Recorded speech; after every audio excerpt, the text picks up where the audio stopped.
Hello student, good morning, good afternoon, good night. जब भी आप वीडियो देखें, आप सभी के लिए नमस्कार। आज हम जो क्लास 10th है, विज्ञान में जो पहला पाठ है भोजन एवं मानव स्वास्थ्य, तो भोजन एवं मानव स्वास्थ्य के बारे में अध्ययन करेंगे। देखो, सबसे पहले हम भोजन के बारे में अध्ययन करेंगे कि भोजन जो है वो क्या है। तो आप सभी जानते हैं कि भोजन जो होता है वो ऊर्जा प्राप्ति के लिए किया जाता है। किसके लिए किया जाता है? ऊर्जा प्राप्ति के लिए। तो हम कह सकते हैं कि ऊर्जा प्राप्ति का जो स्रोत है वो क्या कहलाता है? भोजन कहलाता है। क्योंकि भोजन से ही हमारी वृद्धि, हमारा विकास किससे होता है? भोजन से ही होता है। तो हम साधारण भाषा में कह सकते हैं ऊर्जा प्राप्ति का स्रोत, ऊर्जा प्राप्ति का स्रोत भोजन कहलाता है। ऊर्जा प्राप्ति का स्रोत क्या कहलाता है? भोजन कहलाता है। क्योंकि भोजन से हमें एक तो क्या प्राप्त होती है? ऊर्जा। एक भोजन से क्या होती है? वृद्धि। और दूसरा, भोजन के द्वारा क्या होता है? हमारा विकास होता है। तो हम ये भी कह सकते हैं ऊर्जा वृद्धि एवं विकास का जो स्रोत होता है, जिसको हम ग्रहण करते हैं, वो भोजन कहलाता है। ये जो भोजन है, इसको जो अंतर ग्रहण करने की जो विधि है, अंतर ग्रहण करने की विधि, तो भोजन को जो अंतर ग्रहण करने की जो विधि है वो विधि कहलाती है पोषण। क्या कहलाती है वो विधि? पोषण कहलाती है। क्या कहलाती है? पोषण। अब देखो, हम जो ग्रहण करते हैं भोजन में, वो कौन कौन से ऐसे पोषक पदार्थ हैं जिनको ग्रहण किया जाता है? जैसे प्रोटीन, कार्बोहाइड्रेट, वसा, विटामिन, खनिज लवण, इसके अलावा वृक्षांश, ये रेशे होते हैं जो पाचन में तो भूमिका नहीं निभाते, लेकिन हमारी आंदाल की सफाई करने का काम करते हैं। और हम इसमें जल भी ले सकते हैं। जल एक परिवहन की तरह काम करता है इन सारे पोषक पदार्थों में। तो ये सारे पोषक पदार्थ हैं, और ये जितने भी पोषक पदार्थ हैं, ये पोषक पदार्थ यदि हमारे भोजन में उचित मात्रा में उपलब्ध है, हमारी शरीर की आवश्यकता के अनुसार ये सभी पोषक पदार्थ उचित मात्रा में उपलब्ध है, तो वो भोजन कहलाता है संतुलित भोजन। और यदि ये सभी पदार्थ उचित मात्रा में, शरीर की आवश्यकता के अनुसार उचित मात्रा में उपलब्ध नहीं है, तो वो भोजन कहलाता है असंतुलित भोजन। क्या कहलाता है? असंतुलित भोजन। तो हम परिभाषा कैसे लिख सकते हैं? देखो, संतुलित भोजन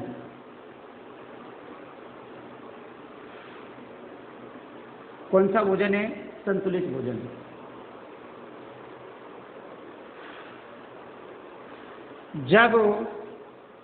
जब सभी पोषक तत्व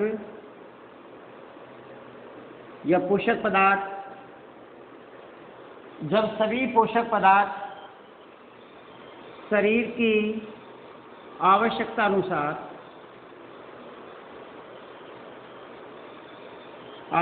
अनुसार उचित मात्रा में उपलब्ध हो, उचित मात्रा में उपलब्ध हो, तो ऐसा जो भोजन होता है वो कौन सा भोजन कहलाता है? संतुलित भोजन। ये कह सकते हैं ऐसा भोजन जिसमें सभी पोषक पदार्थ उचित मात्रा में उपलब्ध हो, संतुलित भोजन कहलाता है।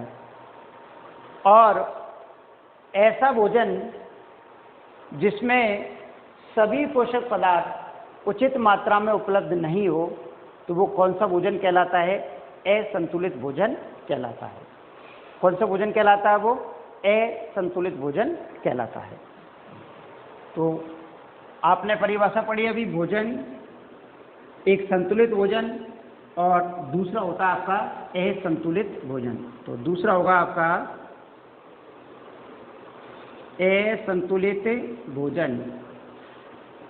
हम कह सकते हैं जब सभी पोषक पदार्थ शरीर की आवश्यकता के अनुसार उचित मात्रा में उपलब्ध नहीं हो, तो हम बोल सकते हैं जब सभी पोषक पदार्थ शरीर की आवश्यकता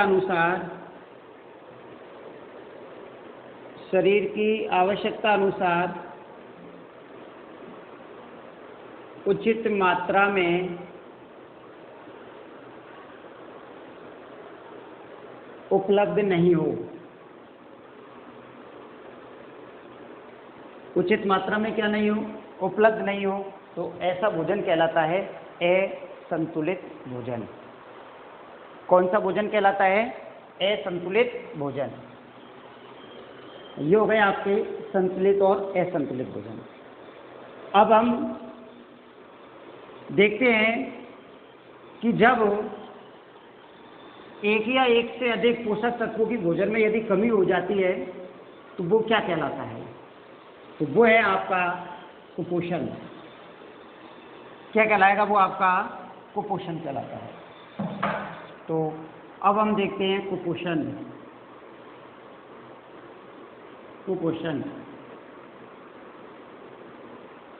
जब हम भोजन करते हैं और यदि हमारे भोजन में एक या एक से अधिक पोषक तत्वों की कमी है और वो कमी लंबे समय तक बनी रहती है, तो जिस पोषक पदार्थ की कमी है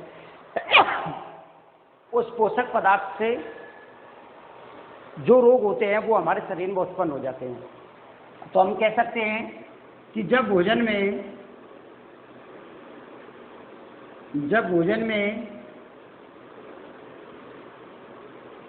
लंबे समय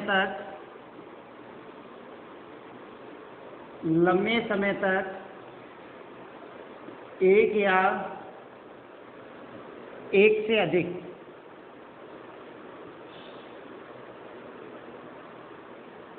पोषक पदार्थों की कमी होती है, पोषक पदार्थों की कमी होती है,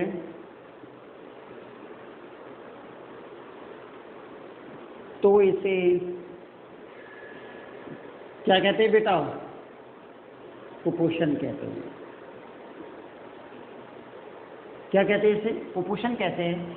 देखो बेटा कि कुपोषण जो होता है बुरा भोजन, अर्थात उसमें या तो एक पोषक पदार्थ या एक से अधिक दो पोषक पदार्थ हो सकता है। आपके भोजन में प्रोटीन नहीं हो, लंबे समय से आप प्रोटीन नहीं खा रहे हैं, या लंबे समय से आप कोई विटामिन नहीं ले रहे हैं, या लंबे समय से जो है आप वसा का सेवन नहीं कर रहे हैं, तो लंबे समय से अगर आपके भोजन में एक या एक से अधिक पोषक तत्वों की कमी है, तो वो कहलाता है आपका कुपोषण। क्या कहलाता है आपका? वो कुपोषण कहलाता है। तो ये आपकी कुपोषण की बात हो गई। और देखो अगला जो है वो है आपका मोटापा। अगला क्या है आपका? मोटापा।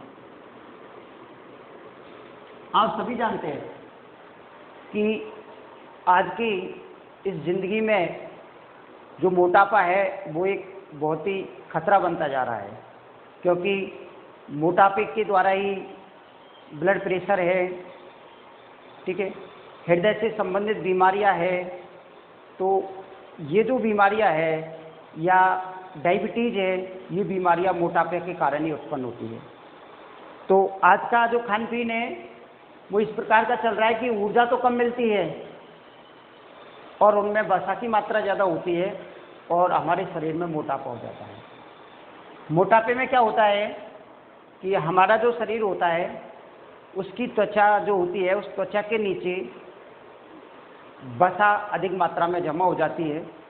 कह सकते हैं कि अतिरिक्त जो चर्बी है वो जमा हो जाती है और यही स्थिति जो होती है वो मोटापा कहलाती है। तो ऐसी स्थिति जब हमारे शरीर में अतिरिक्त चर्बी जमा हो जाती है तो वो क्या कहलाती है? मोटापा कहलाती है। तो हम लिख सकते हैं मोटापा।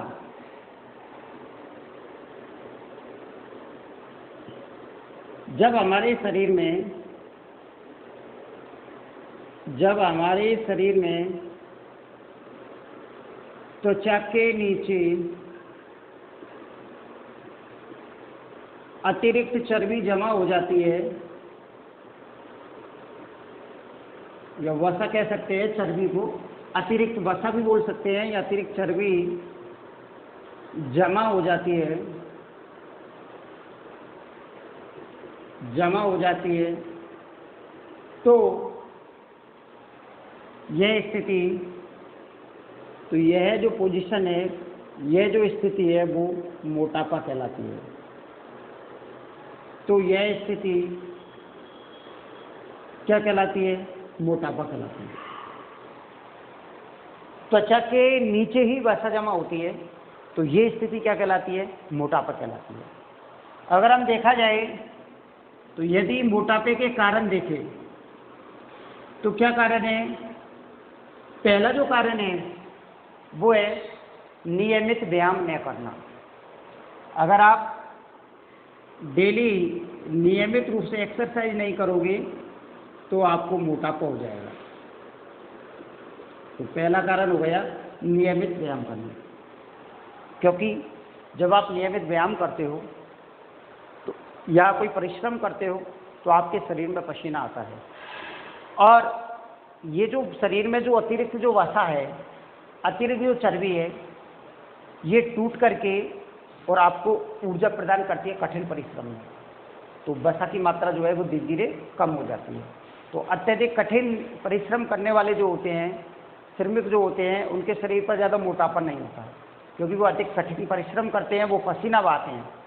शरीर में डेली पसीना निकलना चाहिए शरीर से, इतना आपको व्यायाम करना पड़ेगा, कठिन एक्सरसाइज करनी पड़ेगी, आपको परिश्रम करना पड़ेगा आपको। तो पहला है नियमित व्यायाम न करना। दूसरा जो मोटापे का कारण है वो है वसा का अधिक सेवन करने से। वसा का अधिक सेवन करने से, ये दूसरा कारण है। यदि आप वसा का अधिक सेवन करोगे, वसा का मतलब है घी या तेल, यदि आप घी या तेल अधिक मात्रा में खाओगे तो भी आपको क्या हो जाएगा? मोटापा स्थिति हो जाएगी। ठीक, तो इसका भी सेवन कम मात्रा में करना पड़ेगा। और यदि आप सेवन भी कर रहे हो तो आपको नियमित व्यायाम रखना पड़ेगा, कठिन एक्सरसाइज करनी पड़ेगी। तीसरा यदि आपका पॉइंट है वो है आपका जंक फूड लेना। ये जो जंक फूड लेते हैं, फास्ट फूड लेते हैं जो नाश्ते में, जैसे डोसा है, चाउमीन है, बर्गर है, ये सारा जो भोजन होता है, इस भोजन में स्वाद तो अच्छा होता है, लेकिन इनमें जो ऊर्जा की मात्रा होती है वो बहुत कैसी होती है? कम होती है। और केवल ज़्यादा जो मात्रा होती है वो किसकी होती है? वसा की पाई जाती है। इसलिए वसा धीरे धीरे जमा हो जाती है और क्या होने लग जाता है? मोटापा होने लग जाता है। तो जंक फूड लेने से भी मोटापा होता है, तो जंक फूड कम से कम लेना चाहिए। चौथा हम कह सकते हैं मांस खाने से, क्योंकि मांस खाने से क्या होता है कि हमारे शरीर में, क्योंकि मांस एक प्रकार का चर्बी है, तो हमारे शरीर में ज़्यादा से ज़्यादा मांस खाओगे तो अतिरिक्त क्या जमा हो जाएगी? चर्बी। और जब अतिरिक्त चर्बी जमा हो जाती है तो मांस खाने से तो फिर क्या हो जाता है? आपका मोटापा हो जाता है। क्या हो जाता है? मोटापा हो जाता है अत्यधिक मांस खाने से। अब बात ये आती है कि मोटापा नहीं हो तो इसके लिए हम क्या करें? तो इसके उपाय क्या है? उपाय यही है कि एक तो आपको नियमित क्या करना पड़ेगा, व्यायाम। एक तो नियमित व्यायाम करो, नियमित व्यायाम करना। अरे आप यदि 30 मिनट डेली अगर आप स्पीड में थोड़ा सा पैदल चल लोगे तो वही आपका सर्वोत्तम व्यायाम कहलाएगा। तो 30 मिनट आप जो है स्पीड में चलिए, ठीक है ना, पैदल आपको चलना पड़ेगा स्पीड में। तो थोड़ा सा स्पीड में जब आप चलोगे 30 मिनट तक भी आप चल लोगे तो समझो वो आपका सर्वोत्तम व्यायाम हो गया। तो आप कहीं भी चल सकते हो पैदल, सड़क पर या जहाँ भी आप रहते हो, गांव में या शहर में, तो 30 मिनट स्पीड में चलिए आप, वो आपका सर्वोत्तम व्यायाम कहलाएगा। दूसरा ये है कि जो आप वसा का सेवन कर रहे हैं, मेरा कहने का मतलब ये नहीं है कि आप नहीं करिए, करिए वसा का सेवन, लेकिन कम से कम मात्रा में इसका सेवन करिए। तो हम कह सकते हैं वसीय पदार्थों का, जिनमें वसा की मात्रा पाई जाती है, तो वसीय पदार्थों का कम से कम सेवन करना चाहिए, कम से कम सेवन करना चाहिए। तीसरी बात यह है कि ऐसे फूड, ऐसे भोजन नहीं लेने चाहिए जो डिब्बाबंद खाद्य सामग्री है, पैकिंग के रूप में जो खाद्य सामग्री आती है या जो तली हुई चीज़ें आती है, इनका कम से कम सेवन करना चाहिए। और इसकी बजाय आप ले सकते हो जैसे फलों का रस, फलों का रस ले सकते हो आप, ठीक है।